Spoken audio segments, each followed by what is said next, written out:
AP రాష్ట్ర budget చాలా విచారకరమైందని Praja Shanti party అధ్యక్షుడు కేఏ పాల్ అన్నారు. విశాఖలోని పాల్ మాట్లాడుతూ రాష్ట్ర బడ్జెట్లో ఉద్యోగాల ప్రస్తావన లేదని, నిరుద్యోగ భృతి కోసం చర్చించలేదని అన్నారు. చంద్రబాబు, పవన్ కళ్యాణ్ మోదీని నమ్మి రాష్ట్రాన్ని నాశనం చేస్తున్నారని విమర్శించారు.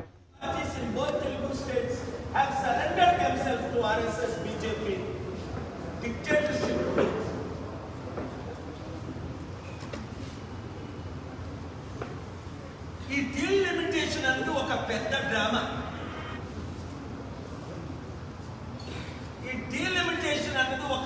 డ్రామా.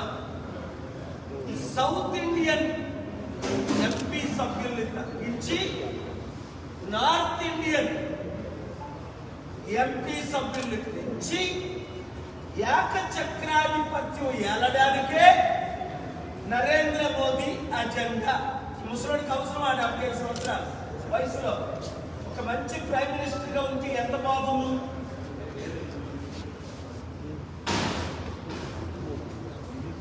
అసలు 75లో రిటైర్ అయిపోయారు కదా వారి చట్ట ప్రకారం, బీజేపీ ఆర్ఎస్ఎస్ రూల్ ప్రకారం. దేశాన్ని ఇప్పటికే అన్ని విధాలా సర్వనాశనం చేసిన సంగతి మనకు తెలుసు. వీలైతే రేపు నేను ప్రెస్ మీట్ పెట్టి డీటెయిల్ గా చెప్తాను. ఏ దేశంలో 40 లక్షల కోట్ల విలువైన ఏ కంపెనీలు ఎవరెవరికి అమ్మేశారు, ఇంకా అమ్మడానికి ఏమీ లేకుండా మిగిలిన 13 ఎయిర్పోర్ట్ ఇంక్లూడింగ్ తిరుపతి ఎయిర్పోర్ట్ 100 కోట్లది ఎగ్జాంపుల్, ₹1,00,00,000కి అదానికి ఎలా అమ్ముతున్నారు. ప్రపంచం అంతా నాకు మద్దతు ఇస్తుంది. దానికి రుజువు యుక్రెయిన్ యుద్ధం కొరకు 141 మంది ఓపెన్గా సపోర్ట్ చేయడం, 145 మంది ఆబ్సెంట్ అవ్వడం, కేవలం 4 దేశాలే రష్యాకు మద్దతు ఇవ్వడం. నేను చెప్తుంది ఈ 3 సంవత్సరాలు ఈ డీలిమిటేషన్ ద్వారా తమిళ్, తెలుగు, మలయాళం, కన్నడం భాషలు లేకుండా చేయడం ఒకటి. 2 మన ఎంపీ సభ్యుల్ని తగ్గించడం. ఉదాహరణ స్టాలిన్ చెప్పారు కదా నిన్న, డాక్టర్ స్టాలిన్ గారు 39 ఉన్నారు. లోక్సభ ఎంపీ తమిళనాడులో కేవలం 31 చేయడారు. రెండోది, నాకు హిందీ అంటే ఇష్టం, కానీ తెలుగు అంటే ఇంకా ఎక్కువ ఇష్టం. ఎందుకు? అది నా మాతృభాష. ఇప్పటికే 9 రీజనల్ మదర్ టంగ్ ఉంది. హిందీ పేట సర్వనాశనం చేసేశారు. ఆ విషయం మీకు తెలుసు. ఏ లాంగ్వేజ్ అని స్టాలిన్ గారు కూడా నేను ట్వీట్ చేశారు. మరి మన తెలుగు మాతృభాష మనం వదులుకోగలమా? ఇప్పుడున్న తెలుగు రాజకీయ నాయకులందరూ దద్దమ్మలో, మోదీ తొత్తులు, మోదీ చెంచాలు, మోదీ కూర్చోంటే కూర్చుంటారు. అందుకే ఒకప్పుడు ఎంపీ ఉండవల్లి అరుణ్ కుమార్ కూడా అన్నాడు, 25 సీట్లు ఆంధ్రప్రదేశ్లో వైసీపీ గెలిచినా, టీడీపీ గెలిచినా, బీజేపీ గెలిచినట్టే బీజేపీ ఖాతాలో. అదే కదా మన రాష్ట్రానికి ఏ అభివృద్ధి లేదు. స్టీల్ ప్లాంట్ 8 లక్షల కోట్లు దమ్మిస్తుంటే 5 ఆర్డర్లు తీసుకొచ్చి ఆపిన వ్యక్తి నేను ఒకనే. ఇప్పటికీ కూడా స్టీల్ ప్లాంట్ అమ్మకుండా ఏపీ హైకోర్టులో స్టేటస్ కో ఉంది. ఇప్పుడు మనకి ఇచ్చిన ఆదాయం ఏంటి? పోలవరానికి కానీ స్టీల్ ప్లాంట్ కానీ అప్పులు సర్వనాశనం అయిపోయింది. అందుకే ఈ రోజు బడ్జెట్ ఆంధ్రప్రదేశ్లో ఎంత అధ్వానంగా ఉంది. ఏంటి? గత వైసీపీ ప్రభుత్వం ఫ్యాక్షనిస్టుల బడ్జెట్ ప్రవేశపెడితే కూటమి ప్రభుత్వం మేధావుల బడ్జెట్ ప్రవేశపెట్టిందని టీడీపీ నేత గండి బాబ్జీ అన్నారు. శనివారం జిల్లా తెలుగుదేశం పార్టీ కార్యాలయంలో జరిగిన విలేకరుల సమావేశంలో ఆయన మాట్లాడుతూ, మనసులో ఆలోచించుకోవాలి. మీకు సిగ్గుండాలి. ఏనాడైనా మీరు బడ్జెట్ గురించి ఆలోచించి, ప్రజల గురించి ఆలోచించి, అభివృద్ధి గురించి ఆలోచించి చేశారా? కేవలం ఎంతసేపు కూడా బటన్ నొక్కడానికి ఎక్కడ డబ్బులున్నాయి, ఏ డిపార్ట్మెంట్లో డబ్బులున్నాయి అవన్నీ పోగేసి వాడేయడమే.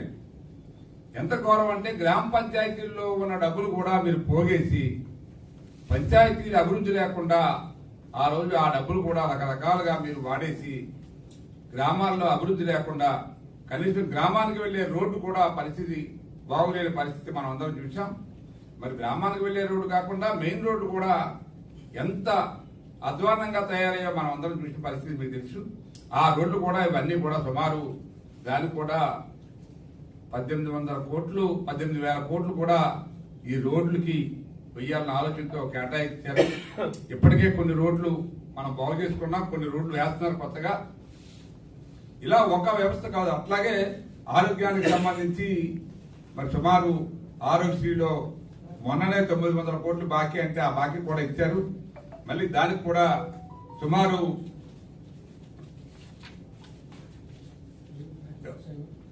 దగ్గర ఆరోగ్యశ్రీకి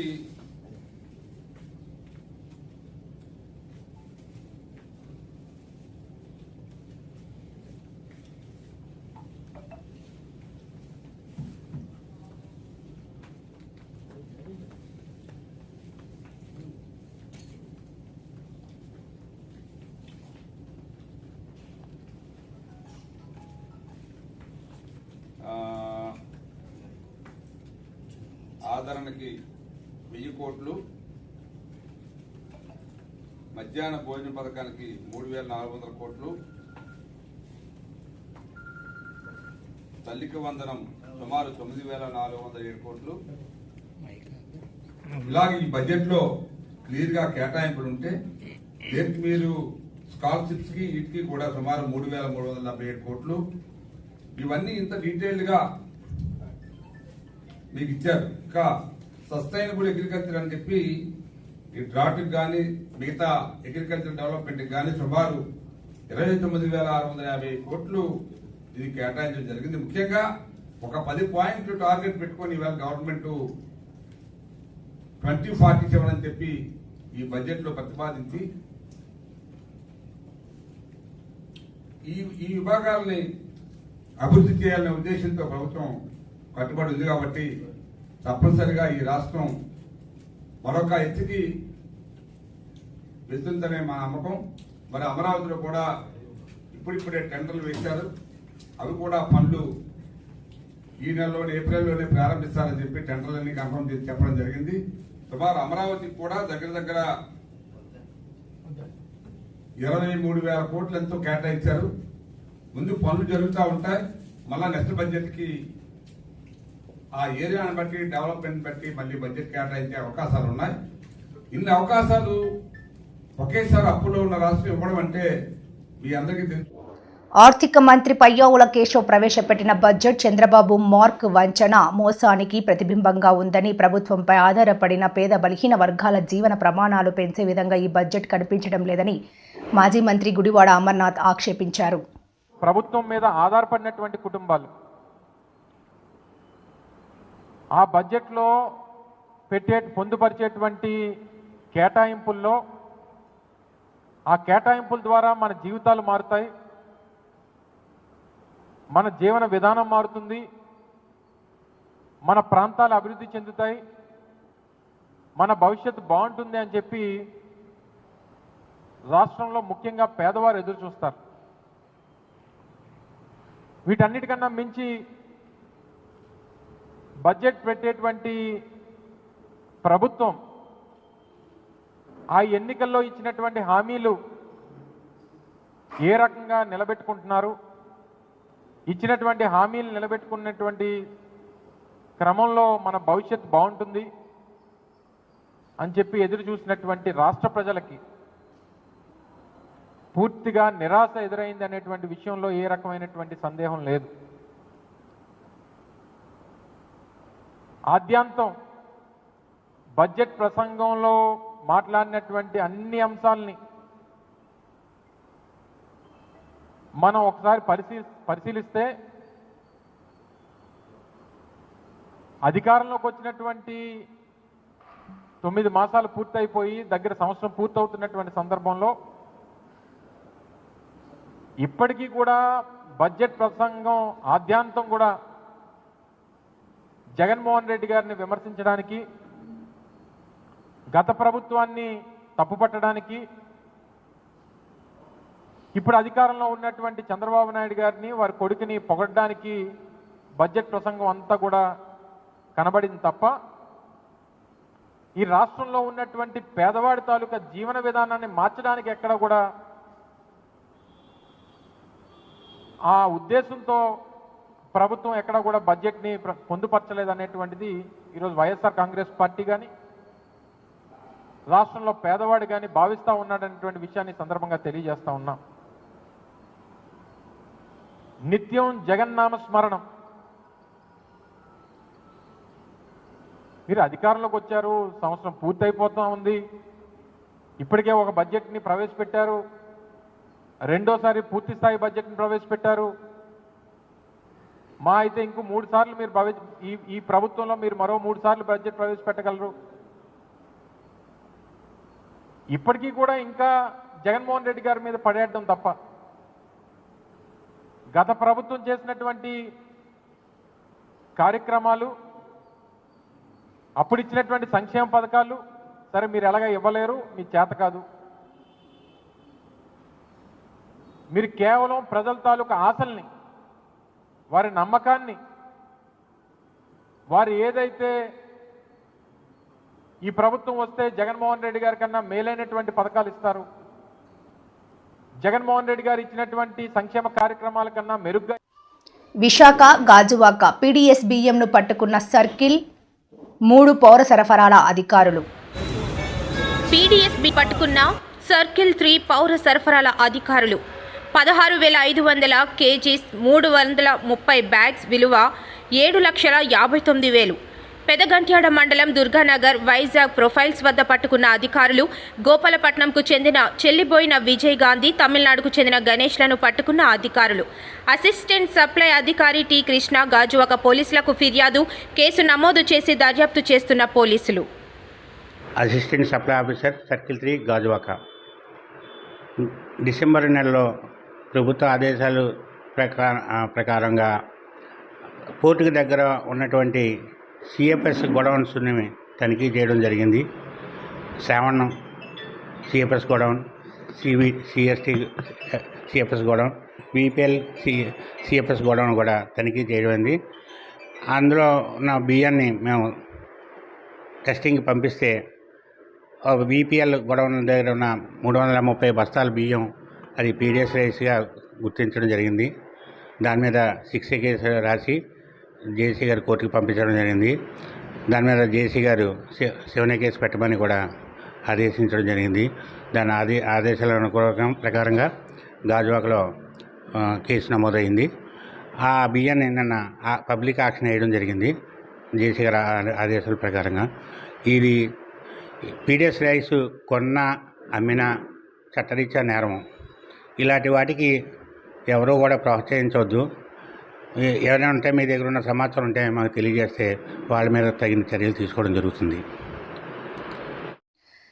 సేన సిద్ధమా, రండి ఉత్సవం జరుపుకుందాం. ఈ నెల 14వ తేదీన పిఠాపురంలో జరగబోయే జనసేన పార్టీ ఆవిర్భావ దినోత్సవం కార్యక్రమంకు సంబంధించిన పోస్టర్ను ఆవిష్కరించిన పార్టీ నాదెండ్ల మనోహర్. ఈ మేరకు ఆయన మాట్లాడుతూ, జనసేన పార్టీకి ఇవ్వాలనే తపనతో ఉన్న మంది లక్షల సంఖ్యలో ఉన్నారు. ఈ రోజున ఇతర దేశాలకి వెళ్ళిపోయినా అక్కడ స్థిరపడ్డా కూడా పార్టీకి నేనేం చేయలేకపోతున్నానే అనే ఆందోళనతోటి ప్రతిరోజు పార్టీ కార్యక్రమాలు చూసుకుంటూ పార్టీకి ఏదో విధంగా సహాయం అందించాలనే ఉద్దేశంతో అక్కడి నుంచి కూడా మన ఎన్ఆర్ఐ సోదరులు ఎంతోమంది మన అందరినీ కూడా సపోర్ట్ చేస్తూ ఉంటారు. నేను ఈ విషయాలు ఎందుకు ప్రస్తావిస్తున్నానంటే, జనసేన పార్టీ అనేది కేవలం రాజకీయ లబ్ధి కోసం స్థాపించిన పార్టీ కాదు.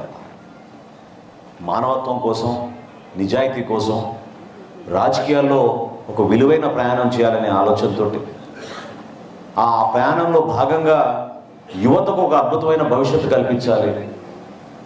దేశంలో మనందరం కూడా ఒక మార్పు కోరుకుంటున్నాం.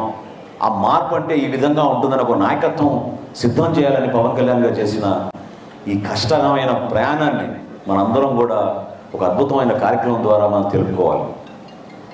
ఆవిర్భావ దినోత్సవం ప్రత్యేకంగా ఈ పర్టికులర్ ఆవిర్భావ దినోత్సవం పిఠాపురంలో మనం నిర్వహించుకోబోయేది అది మనది కాదు. అది కేవలం ఎవరైతే కష్టపడి జెండా మోసి పవన్ కళ్యాణ్ గారి గెలుపు కోసం, జనసేన పార్టీ గెలుపు కోసం అహర్నిశలు కృషి చేశారో వాళ్ళ గుర్తింపు కోసం, ఒక పండుగ వాతావరణం తీసుకొచ్చే విధంగా ఒక సెలబ్రేషన్ చేసుకోవాల్సిన సందర్భం. It is about recognizing the hard work and sacrifices of all our Jana Sainiks and Veera Mahilas, and it is a moment of celebration. ఒక అద్భుతమైన విజయం సాధించాం. దేశ చరిత్రలోనే ఏ రాజకీయ పార్టీ సాధించని విధంగా ఒక గొప్ప కార్యక్రమం ద్వారా ఎన్నో పోరాటాలు చేసి ప్రజల పక్షాన్ని నిలబడి ప్రభుత్వం అవలంబిస్తున్న తీరుని, ప్రజా వ్యతిరేకత విధానాలని ప్రశ్నిస్తూ ఒక అద్భుతమైన కార్యక్రమాలు చేసుకుంటూ మనం ముందుకు వచ్చాం. ఇందాక నానాజీ గారు మాట్లాడుతున్నప్పుడు నాకు గుర్తొచ్చింది, 2019 ఎన్నికల తర్వాత ఒకే ఒక సీటు గెలిచాం. ఆ ఒకే ఒక సీటు గెలిచిన తర్వాత ఢిల్లీకి అమరావతి రైతుల కోసం భారతీయ జనతా పార్టీ నాయకులతో మాట్లాడి మన రాష్ట్రానికి అండగా నిలబడాలి, రైతాంగాన్ని మీరు కాపాడాలనే ఉద్దేశంతో ఆ రోజు ప్రయాణం చేశాం. ఇదే కాకినాడలో ఆ రోజు ఎన్నికైన ద్వారపూడి చంద్రశేఖర్ రెడ్డి అహంకారంతో పదవి మా చేతిలోకి వచ్చింది, మమ్మల్ని ఎవరేం చేయలేరనే భావనతోటి ఇష్టానుసారంగా నడి రోడ్లో ఏ విధంగా మాట్లాడాడో సమాజం అంతా చూసింది. ఆ రోజు ఆ మాటలు వారి అహంకారానికి, క్షేత్రస్థాయిలో ఉన్న వాస్తవం. ప్రజాహిత బడ్జెట్పై వైసీపీ బురద రాజకీయం చేస్తుందని టీడీపీ ఎమ్మెల్సీ పంచుమర్తి అనురాధ అన్నారు. ఈ మేరకు ఆమె ఈ రోజు మీడియాతో మాట్లాడుతూ వైసీపీ నాయకులకు పని పాట లేక పై బురద జల్లే కార్యక్రమం పెట్టుకున్నారని మండిపడ్డారు.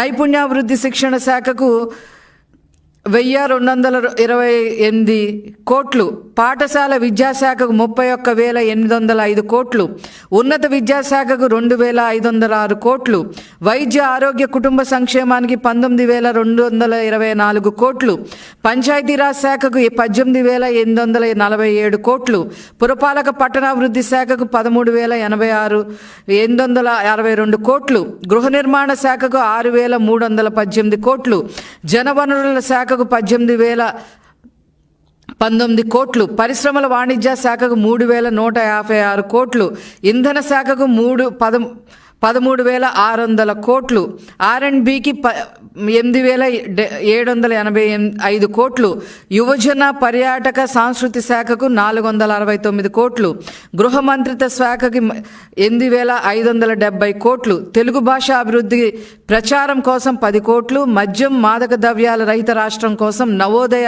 2 కార్యక్రమాని కింద 10 కోట్లు, అన్నదాత సుఖీభవ కోసం 6,300 కోట్లు, పోలవరం కోసం 6,705 కోట్లు, జలజీవన్ మిషన్ కోసం 2,800 కోట్లు మ్యాచింగ్ గ్రాంట్ కేంద్ర ప్రభుత్వానికి, వ్యవసాయం అనుబంధ రంగాలకు 13,487 కోట్లు, పౌర సరఫరాల శాఖకు 3,806 కోట్లు, తల్లికి వందనం కోసం 9,407 కోట్లు, ఎన్టీఆర్ భరోసా పెన్షన్ కింద 27,518 కోట్లు, అట్లాగే దీపం 2 పథకాని కింద 2,601 కోట్లు, మత్స్యకార భరోసాకి 450 కోట్లు, స్వచ్ఛాంధ్రకు 820 కోట్లు, డొక్కా సీతమ్మ మధ్యాహ్న భోజనం పథకానికి 3,486 కోట్లు, ఆదరణ పథకానికి 1,000 కోట్లు.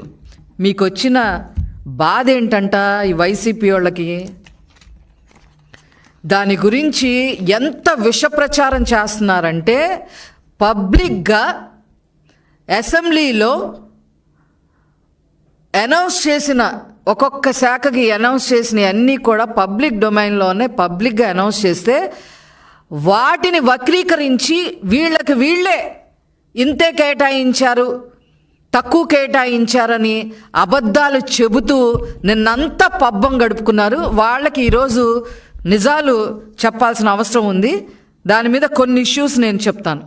తల్లికి వందనం మేము 9,407 కోట్ల రూపాయలు కేటాయిస్తే దానికి తప్పు చేస్తే ఎంతటి వారైనా చట్టం నుంచి తప్పించుకోలేరని ఏపీ హోంమంత్రి వంగలపూడి అనిత హెచ్చరించారు. సమాజంలో విద్వేషాలు రెచ్చగొట్టేలా మాట్లాడే వారిని ఎట్టి పరిస్థితుల్లో ఉపేక్షించబోమని పేర్కొన్నారు. అనంతపురంలో ఆమె మీడియాతో మాట్లాడారు. మేడం, రాష్ట్రంలో అంతర్యుద్ధం రాబోతుంది. నిన్న కొద్ది 2 రోజుల క్రితం మాజీ ఎంపీ గోరంట మాధవ్ వ్యాఖ్యలు చేస్తారు. దాని మీద పోలీసులు కూడా ఫిర్యాదు.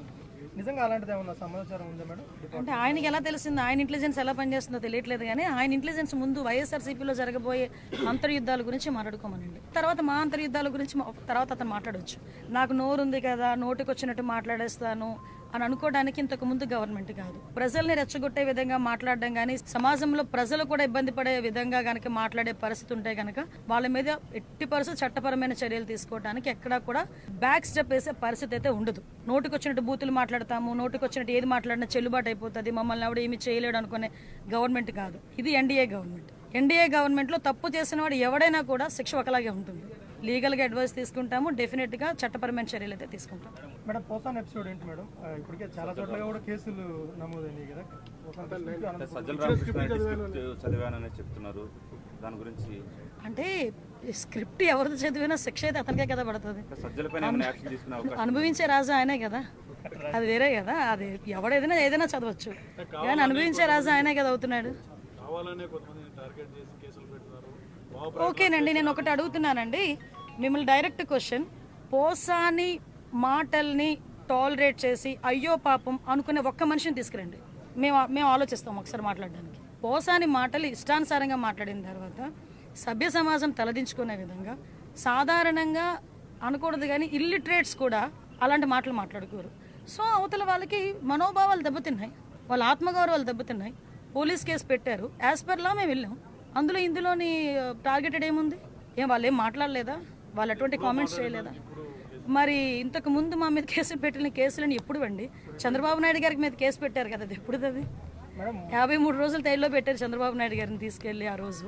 అంటే ఒకటి ఎప్పుడు కాదు, కేసు వచ్చింది, మేము యాక్షన్ తీసుకోవాలి, డెఫినెట్గా తీసుకుంటాం. మాధవ్ ఇంకా ఎవరెవరి పేర్లు ఉన్నాయి? రెడ్ బుక్ పరంగా మేము వెళ్ళాలి అనుకుంటే ఈరోజు వైఎస్ఆర్సీపీ నాయకులు ఎవరు రోడ్ల మీద తిరగరండి. దయచేసి మీరు కూడా అర్థం చేసుకోవాలి. మేము యాజ్ పర్ లా వెళ్తున్నాము, యాజ్ పర్ వాళ్ళు ఎవరైనా కంప్లైంట్ ఇస్తే కంప్లైంట్ బేస్ చేసుకొని వెళ్తున్నాము. పోసాని గారి మీద సుమారుగా 17 కేసులు, దగ్గర 17 కేసులు రాష్ట్రం మొత్తం మీద 17 కేసులు ఫైల్ అయి ఉన్నాయి.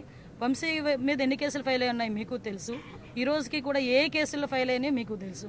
ఇందులోని కక్షపూరితంగా ఎన్డీఏ గవర్నమెంట్ చేయాలి అనుకుంటే వైఎస్ఆర్సీపీ నాయకులు ఎవరు కూడా బయటకు తిరగలేరు. కానీ మేము ఆ కక్ష సాధింపు ధోరణిలోకి వెళ్ళలేదు. అలాగని తప్పు చేసిన వదిలిపెట్టే ప్రసక్తి లేదు. తప్పు చేసిన వాడికి శిక్ష పడాలి, లేకపోతే భయం ఎలా ఉంటుంది? క్లియర్ చేసుకుంటాం.